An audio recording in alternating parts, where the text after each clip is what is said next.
Welcome to the Fear and Greed Daily Interview. I'm Sean Aylmer. 1 in 5 Australians are apparently planning to delay their retirement. It should be good news for employers grappling with a labour shortage, but there's still a reluctance to attract and upskill older workers. Angela Anasis is the Executive General Manager at Randstad. Angela, welcome back to Fear and Greed. Great to be here, Sean. This is a story close to my heart, I hate to admit, but it's true.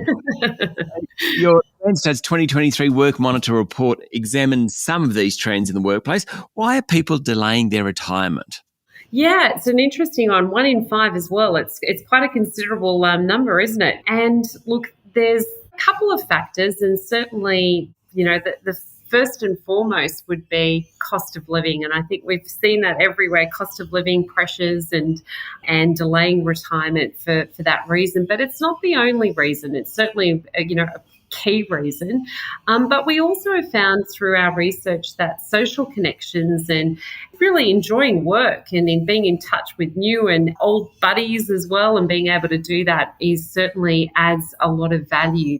I know one of our clients that I was speaking to recently is Allianz. They were working very closely with the University of Swinburne, and what they were doing is having a look at what played, into those factors and that importance of social connection. And a lot of that was about mental health and well-being, is just as much as, I guess, the economic factors as well.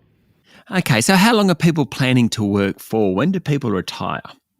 Oh, well, that one I can't kind of crystal ball, but what I will say is that they're certainly looking at 1 in 10 is saying that the retirement may not be possible until they're 75 or older. So wow. It is creeping up. Okay. Now, one of the big issues, of course, is training and development for older workers.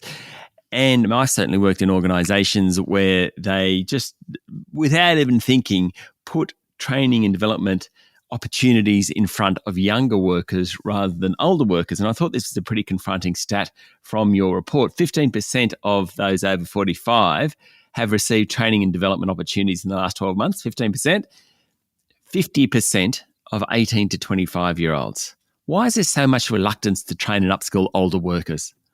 I know, it's crazy, isn't it? And certainly there's this, unfortunately, a perception thinking that employers are saying that, employees are reaching retirement age, that, that they may not be sticking around. So they're delaying that, thinking they should be investing just, to the younger cohorts. And certainly that's really, really important too. And they've got some new skills. But, in this kind of world of work that we're in, so much is changing and evolving. And certainly, regardless of age or what role you're doing, you're having to keep up. And we also know, from the Work Monitor as well, 45 to 67-year-olds, 69% are actually saying it's really important to them as well. So they really want it. They need it, they want it, and they want to be just as relevant, and they certainly want to be able to continue to grow and innovate and certainly get the benefits of having, that training and development as well. Is there a sense that older people stick around for longer or younger people? I know the national average job tenure is just 3.3 years. Is it more likely that younger workers move on? I suppose where I'm coming to, if that's the case, investing in training for an older worker may actually be economically more efficient if younger people are moving on. You're absolutely spot on. So it makes economic sense as well to be hiring older cohorts as well. And because what we've also seen in our research is that Gen Z are more likely to move into a new role, and 51% are actively looking for a new job compared to 26%. So certainly, our research does suggest it absolutely makes economic sense as well. And when you think about it, when that perception, thinking, oh, well, that person's going to be retiring in 5 years' time. Gosh, they're going to be moving on. When you look at those kind of statistics, and 50% are looking elsewhere, and only 3.3 are going to be moving on, the facts don't kind of stand, do they? So it certainly makes a lot more sense for us to be tapping into that part of the market. Stay with me, Angela. We'll be back in a minute.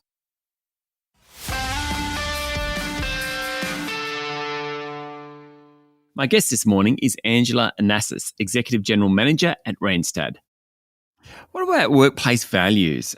Are there many differences in values and, I suppose, culture between generations? Yeah, there certainly is, and I think in terms of Gen Z are very much there's still very much about values and ethics, and those things are really very very important as well.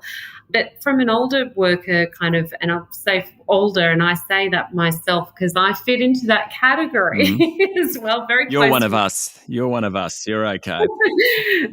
Is that that there's a lot of values in terms of that other cohort of being able to also pass on a lot of knowledge and mentoring opportunities, and certainly being able to provide that purpose and that driven impact of making that impact into the workforce and other kind of areas within the workforce as well. So certainly there are definitely nuances between the different age groups, but values are certainly, I would say, very, very important for the younger cohorts as well, but possibly looking at different things such as, environment and purpose, and all of those things are certainly very, very critical. So, my closest colleague at Fear and Greed is Michael Thompson, who I do the daily show with. There's 20 years difference between us. I actually think our values are about the same. Sorry, Michael, but it's true.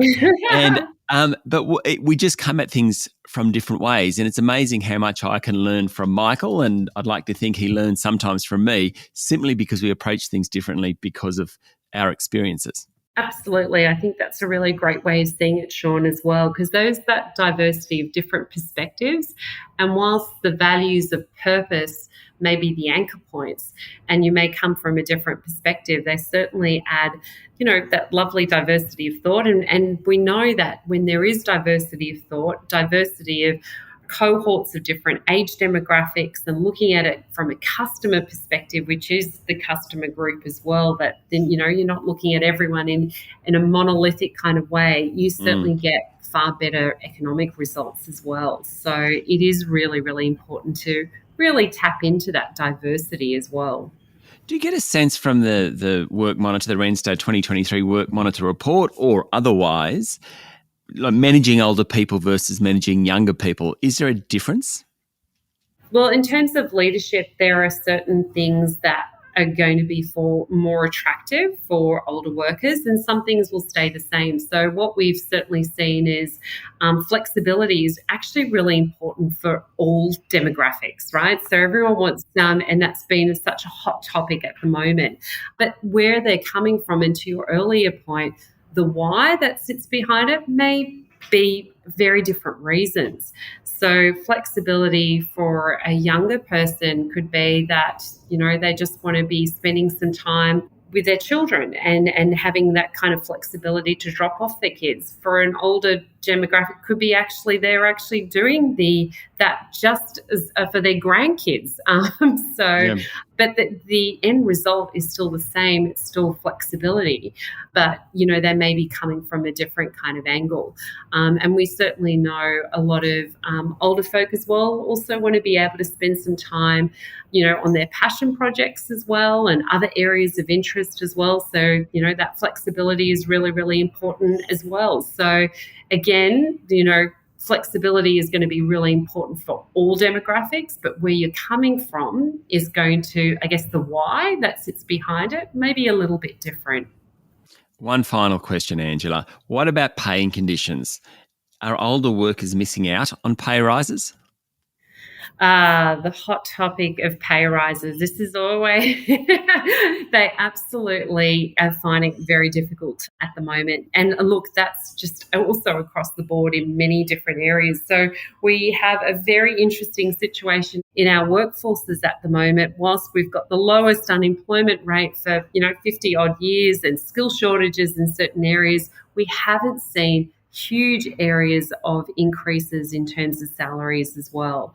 So it is a common thing across many different age brackets. But what I would say is, if you're in a particularly tightly held skill set as well, this is the time. This is the candidate's kind of time, and this is the time to really be able to show your value and also look at, if you can't get, financial kind of benefits, have a look at the softer benefits, like I talked about, like flexibility as an example, and other things that are non-cash benefits as well. Very good advice. Angela, thank you for talking to Fear and Greed. Great. Thanks for having me. That was Angela Anasis, Executive General Manager at Randstad. This is the Fear and Greed Daily Interview. Join us every morning for the full episode of Fear and Greed, Australia's most popular business podcast. I'm Sean Aylmer. Enjoy your day.